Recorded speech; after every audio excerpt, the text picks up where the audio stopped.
পুলিশের চরিত্রে বলতে আমি মহানগর এবং কারাগার ওয়েব সিরিজে আমি পুলিশ চরিত্রে অভিনয় করেছিলাম। তারপরে প্রচুর পুলিশ চরিত্রের জন্য আমার কল এসছে, বাট আমি এড়িয়ে গেছি।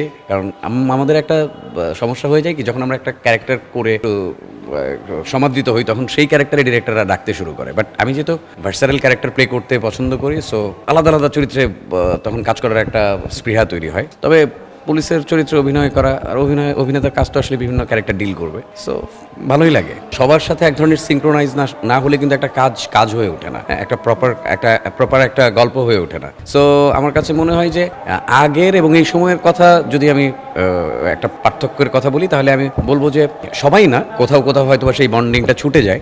যেমন আমি এই যে সে করে কাজ করেছি, এখানে FS9 থেকে শুরু করে আয়েশা খান, দিলার আন্টি। RICL TMX, যুগের পর যুগ স্থাপনা থাকে মজবুত। হাফিজ, তারপর ইভা, এরা যারা কাজ করেছে, সঙ্গীতা চৌধুরী এবং ডিরেক্টর। সো আমাদের একটা টিম ওয়ার্ক ছিল, একটা বন্ডিং ছিল, এবং একটা বন্ডিং থাকলে কিন্তু একটা ফিল্ম হওয়া সহজ।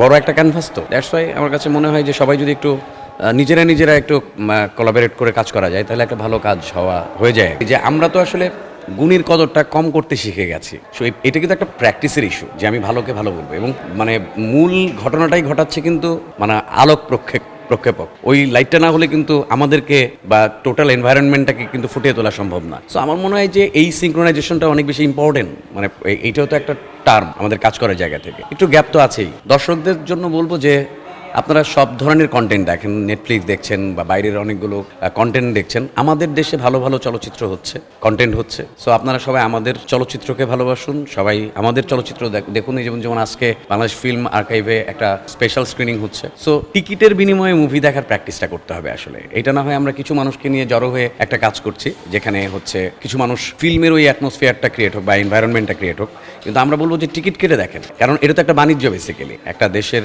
কালচার, একটা দেশের এই কালচারকে সমৃদ্ধ করতে গেলে আমাদেরকে হলে ফিরতে হবে। দর্শকদের বলবো যে আপনারা প্রতিনিয়ত বাংলা ছবি দেখেন, আমাদের ভালো ভালো চলচ্চিত্র হচ্ছে।